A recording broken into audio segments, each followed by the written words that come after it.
Praise the Lord. So napakaganda po yung exhortation. Totoo nga po yung mahalaga yung pag-ibig. Amen. At ang aking ibabahagi ngayon ay joy. Yung sa kanya is love. Ako naman ay serving the Lord with joy. Okay, yung verse na ito, yung mga word na ito makikita natin na sa Galatians 5:22 and 23. But the fruit of the Spirit is love. Yung isinare niya kanina, kahit ano pong mayroon tayo kung wala yung pag-ibig. Okay? So, ang fruit of the Spirit, amen, iisa, nakapaloob siya sa iisa. Love. Amen. Love is joy, love is peace, love is forbearance, love is kindness, love is goodness, love is faithfulness, love is gentleness, love is self-control. Naniniwala kayo? Amen. Amen. Love. Kapag kahit may joy ka kung wala kang pag-ibig. Okay? Kahit na may peace ka kung wala naman yung pag-ibig, hindi po pwedeng magkakaroon ka ng peace kung wala yung pag-ibig ng Panginoon. Kaya ang fruit of the Spirit ay iisa po siya, nakapaloob ito sa pag-ibig. Amen. So love is, the fruit of the Spirit is love, joy, peace, patience, kindness, goodness, faithfulness, gentleness, and self-control. Against such things, there is no law. Amen. So, joy. Sabihin mo nga, joy. Joy. Amen. So, sabi niya, Hebrews 12 verse 1 to 3, fixing our eyes, the pioneer and perfecter of faith, for the joy set before him, he endured the cross, scorning its shame, and sat down at the right hand of the throne of God. And in verse 3, consider him who endured such opposition from sinners, so that you will not grow weary and lose heart. Amen. Amen po? Amen. So, ang isang dahilan kung bakit tinapos ng Panginoong Hesus, sabi niya, ang cross ng Kalbaryo, sabi niya ganon, consider him who endured, okay, such opposition from sinners.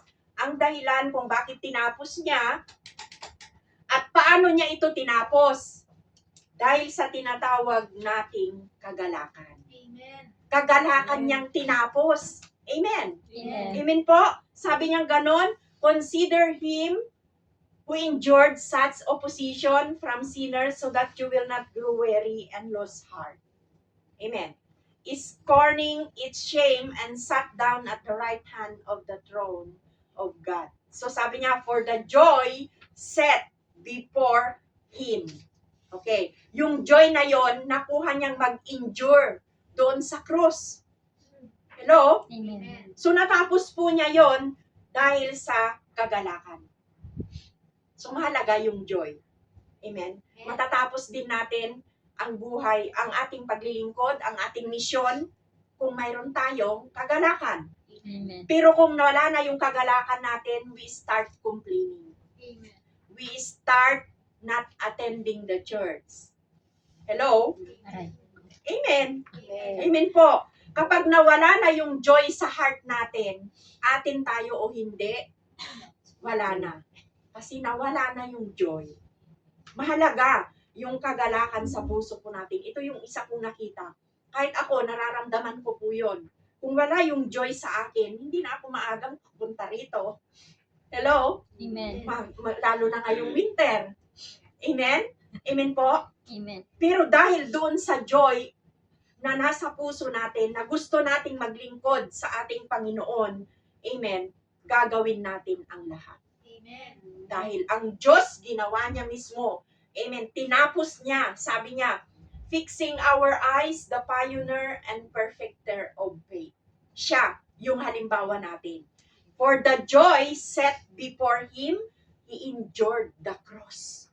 Kapag may joy tayo, nakakapag-endure tayo. Amen. Kaya nating malagpasan ang lahat ng problema, mga trials, kasakitan man yan, kahit gaano kabigat ang mga problema na dadaanin natin. Kapag may joy sa puso natin, gaya ng ating Panginoon, kaya niyang nag-endure up to the cross. up to the point of death. Hello? Amen. Amen, mga kapatid. Amen. Kaya mahalaga po yung kagalakan nating maglingkod sa Panginoon. Sabi niya, espiritu ng kagalakan sa paglilingkod. Mahalaga. Hello? Amen. Amen. So, sabi ng Psalms 100, verse 1 and 2, make a joyful noise to the Lord, all the earth. Serve the Lord with gladness. Come into His presence with singing. Kaya tayo lumalapit sa Kanya, umaawit tayo, nakakapag-make a joyful noise tayo sa ating Panginoon. Amen. Nakapag-serve tayo with gladness. Amen. Into our hearts. Kaya, kung may gladness, may joy tayo, makakapunta tayo sa presensya ng Panginoon ng may kagalakan, ng may pag-awit. Amen, mga kapatid? Amen. So, sabi niya, Nehemiah 8 verse 10, the Voice Translation. Babasahin ko, napakaganda ng Voice Translation. Go back to your homes and prepare a feast. Bring out the best food and drink you have. And welcome all to your table, especially those who have nothing. Okay, i-welcome mo daw lahat. This day is special. It is sacred to our Lord. Do not grieve over your past mistakes. Okay, huwag kang mag-grieve doon sa past mistakes natin. Let the eternal's own joy be your protection. Ang ganda. Ang ganda ng translation na yon. Amen? The Voice Translation. Napakahaba siya. Napakaliwanag.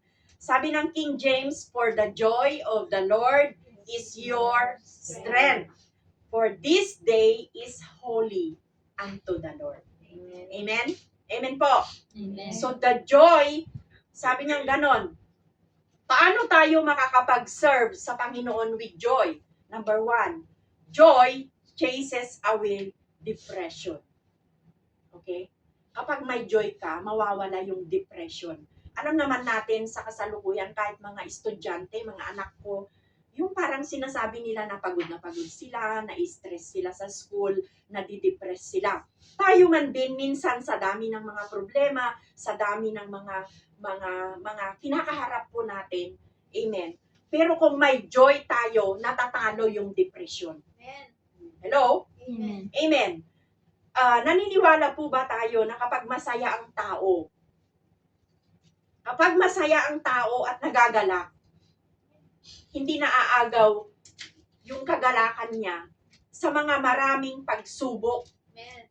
Hindi naaagaw yun. Kahit marami kang pagsubok, yung joy sa puso natin, kahit maraming problema, ang depression ay nawawala. Hello? Amen. Natatalo. Kasi fruit of the Spirit yun eh. Naghahari sa atin. Hello? Yes. Hindi ito na ibibigay ng kahit kanino man at hindi ito nakukuha natin kung kahit saan. Hello? Amen. Yun ay fruit of the Holy Spirit. Amen? Amen. At napagtatagumpayanan natin kung may joy tayo. Amen.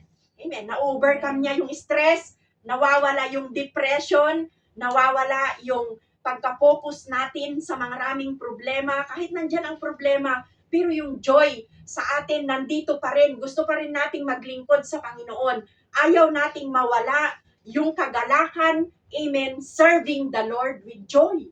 Amen. Kasi kung nakapokus tayo sa problema, wala na tayo. Parang tinatamad na rin tayong umaten. Kasi yung namibabaw sa atin yung problems, yung mga bagay na ating kinakaharap.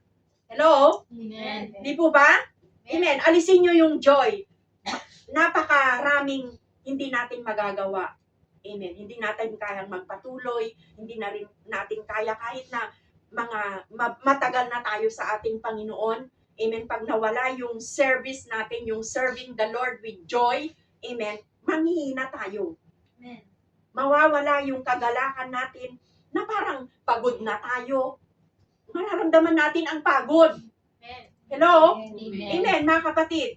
Pero kung may joy tayo, mga kapatid, napakalaking magagawa ng kagalakan na ito sa buhay natin. Sabi ng John 16 verse 22, You have sorrow now, but your heart will rejoice. And no one will take your joy from you. Amen. Okay. Walang makakaagaw niyan. Hindi ang problema, hindi ang kasakitan, hindi ang mga trials na yan na ating nakakaharap. Kasi sabi niya, you have sorrow now, but your heart will rejoice. Amen. Hello? Amen. Amen. And no one will take your joy from you. No one will take your joy from you. Amen. Nakuha natin? Amen. Amen. So, ngayon, maaari kayong mapighati, sabi ng Tagalog, at malungkot. But your heart will rejoice. Amen. And no one will take away your joy from you. Amen. Walang makakakuha niyan. Kasi inilagay na ng Diyos yan sa puso natin. Amen. Amen. Because the Spirit of God is in our heart. Amen. That's why, nagpuproduce yan ng love. Kahit na parang ang hirap mong mahalin. Amen. Mahirap ka nang magmahal, pero kailangang magmahal pa rin tayo. Bakit? Kasi doon nakapaloob ang lahat sa pag-ibig. Amen. Kahit yung Amen. asawa natin, minsan, yung mga anak natin, matigas ang mga ulo. Hello? Pero yung pag-ibig pa rin ng Diyos ang naging ibabaw. Kaya salamat sa Panginoon. Amen. Amen po. Ang isang dahilan kung bakit marami daw mananampalataya sa huling panahon, itong mga huling panahon, ang depressed sa buhay. Diba? Kahit mga believers nadidepress. Amen. Dahil, amen, ang isang dahilan ay ang kawalan talaga ng kagalakan daw. Hello? Amen. Totoo yan. Subukan mong magtrabaho sa amo mo na wala kang joy. Mabigat. Mabigat. Parang madidepress ka. Kasi wala yung joy.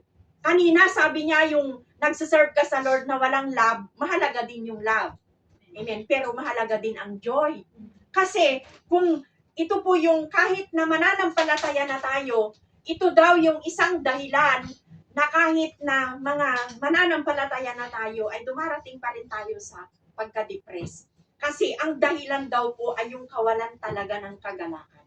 Pag nawala yung kagalakan sa puso po natin, lalo na kapag dumarating po ang napakaraming pagsubok, sabay-sabay yan, mamaya sa pamilya, mamaya sa ministry, mamaya sa love life, mamaya sa financial, mamaya sa physical, sa kahinaan, lahat na, di ba? Amen, mga kapatid. Amen. Dahil napakaraming pagsubok sa buhay at napakaraming kalungkutan. Di ba sabi na,